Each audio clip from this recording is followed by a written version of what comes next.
Ladies, I am here tonight on the show, and we are going to talk about this news that I was reading today. I'm watching the major leagues. I'm like, what am I going to do tonight on the show? The fans complain all the time. We want this, we want that. I'm like, I'm the fat ass. I don't know whether to shit or what I watch. I'm like, what should I do tonight? Should I do a baseball game? Everybody's going to complain because the ratings, I think we only had like 7 views for the Robinson Cano show last night. So I'm like, I cannot bring baseball game. That last night was very weak. So I'm like, what can I do tonight on the show to get on this Friday night where the ratings should be low because everybody's getting out partying, you know? Everybody's out partying. What can I do tonight for the show? Because people say, oh, wait a minute, cancel the party for a little bit and let's watch the CE show, ladies. All right, let me pull my pants down. Anyways, so what can I see tonight? I'm trying to study. What can I say tonight on the show? And then about, a few hours ago, I come through this article about Karl Anthony Towns is getting a little bit tired of the Timberwolves franchise, and he might want to get traded. They said right now, at this moment, they are not in a good place, and they said don't be surprised if this summer the Timberwolves look to trade Karl Anthony Towns. Oh my Lord. You have got to be kidding me. This is a franchise player. A franchise player. It's only what, year 2, year 3, and you're already talking about trading him?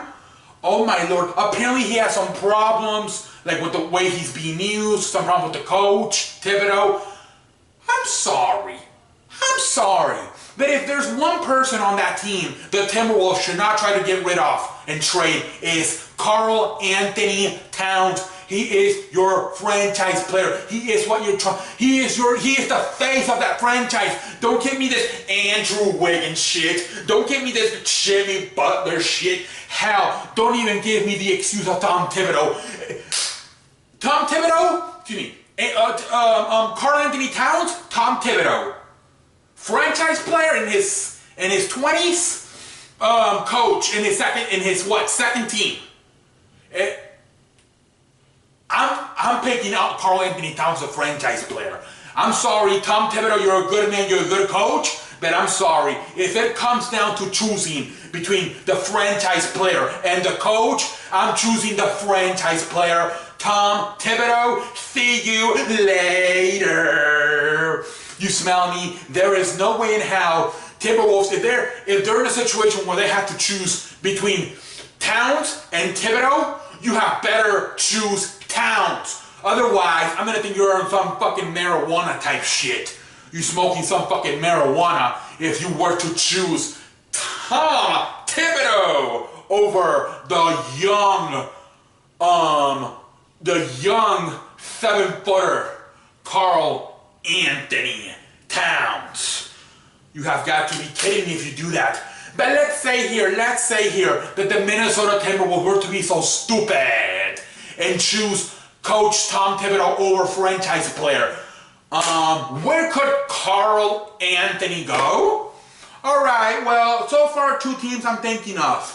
The team that has the most assets, not asses, assets, to try to trade for Karl Anthony Towns, and at the same time they could be already a championship contender, are the Celtics.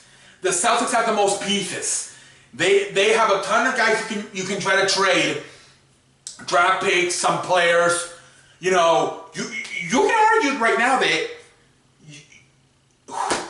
if you have to, you might, Kyrie Irving at this point. Do you even need Kyrie Irving? You're freaking winning the 2-0 in the Eastern Conference Finals without Kyrie Irving. Do you really need him? Wouldn't you rather have a 7-footer like Karl Anthony Towns? Kyrie Irving is nice, but he does get hurt a lot. Wouldn't you rather have the 7-footer, younger, bigger, stronger, could have a better future, brighter, doesn't get hurt as much? You put a package of your first-round pick next year and Kyrie Irving, you may have to consider that. You really do. And if you're Minnesota, then, you're gonna have Jimmy Butler, Kyrie Irving, Andrew Wiggins on all the same team? I would like that too. That could probably be the best situation for Minnesota, where they don't look as stupid for trading Towns. If they send him up to the Celtics, and in return they can get maybe the Celtics first round pick and Kyrie Irving, then okay, then it's a win-win for both teams. You know, because you still got Jason Tatum in the Celtics, who to me is going to be a star. You will still have Hayward coming back. And then you get your 7-foot franchise player, because he's still young enough, you know. I think that could work for both teams, because like they're top 2-0 right now in the Eastern Conference Finals without LeBron James. Do they really necessarily need Kyrie Irving? I don't know. Maybe if you're going up against the Warriors in the finals, then maybe that's where they're gonna say, hey, we do need Kyrie Irving. But okay, will Kyrie Irving, if he were to play in the finals, are you going to beat the Warriors in a 7-game series with or without Kyrie Irving? Hell no. Where in the future, you could have a better chance to win an NBA championship with Karl Anthony Towns. Because what is the Warriors? Steph Curry, he's not the biggest, strongest guy.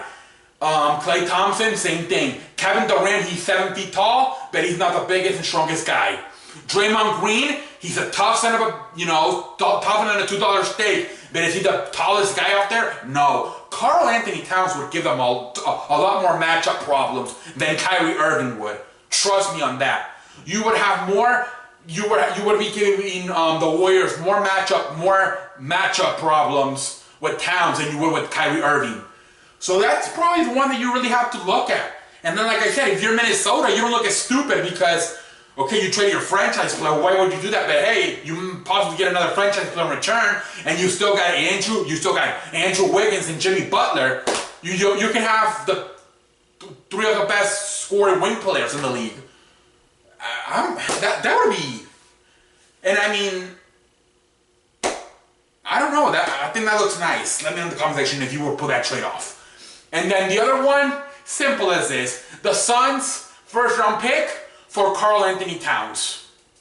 Karl Anthony Towns and Devin Booker play together in Kentucky. They have experience. Devin Booker already started advocating for the Suns to trade the #1 pick to Minnesota for Towns. He already wants them there. He actually already made it like a fucking fake picture of Karl Anthony Towns wearing a Suns jersey. You know, they're very good friends. They play together in Kentucky.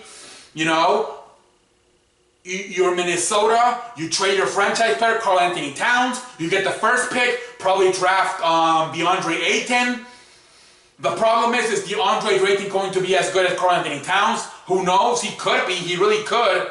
But it's like why would you do that? Like, you know, if you already have a proven guy who's not there yet but is getting there, has shown flesh of getting there in Karl Anthony Towns, why start all over with this kid out of Arizona, DeAndre Ayton, that we don't know if 100% if he's going to be good in the NBA. So that one's like, that would have to be a situation where it's just we just can't keep him here. He can't get along with Tom Thibodeau, and we have to pull the trigger on this and see what happens. And you trade Karl Anthony Towns to the Phoenix Suns in return for the first-round pick, and you draft DeAndre Ayton and hope he's as good as Karl Anthony Towns one day. So that's like pushing your championship hopes back. Also, you're dealing with Jimmy Butler, that he's going to be a free agent very soon. What are you going to do with him? That is the thing, that if you traded Karl Anthony Towns to Phoenix for the first pick and you draft DeAndre Ayton, Jimmy Butler's like, I was already dealing with a young team. Now you're going to have me deal with a rookie? Like, you know what I mean? He's just going to be, you know what, fuck this, I love it here, but fuck this, you guys are way too young, you guys are stupid, and I'm leaving. And then you lose Jimmy Butler, so then all you have is a very young DeAndre Ayton and an Andrew Wiggins that, to me, has not completely been able to figure it out. He's been in this league for a while now, and he has just not been able to figure it out. I thought he had a chance really to be something special in this league, Andrew Wiggins, and he just does not seem to figure it out. Like, the best he does is like 25 points, and that's just not good enough. He needs to have that scoring mentality anymore and drop 35, 45 at times. Not every night, but at times you need to, you know, if you're as good as advertised, you know, go out there at times, not all the nights, but at times go out there, drop 35, 45 a night. And he has not done that for the most part. It's like in the 20s, you know, 21, 25, 27 over there. That's just not good enough. But yeah, those are probably the two destinations. There's obviously more destinations, you know. There's all these other teams, you know, but those are probably the two I can think of, you know. The best one would probably be the Celtics because it's a win-win situation for both teams. But let me know in the comment section. This is crazy to me. I was shocked when I read this. Apparently, Windhorst, that fat ass from ESPN, who was the one that said Anthony Towns is not that happy with the situation in Minnesota. Don't be surprised if they trade him. So I'm like, all right. And then I saw that the Suns could be interested in trading their first pick. So I'm like, okay. And then the Celtics because all the assets they have. Okay, well, that's all I have to say for tonight. I want to thank all the fans for joining me on this Friday night. Thank you all for joining me on this Friday night. What else can I say but thank you? And until next time, I will see you later.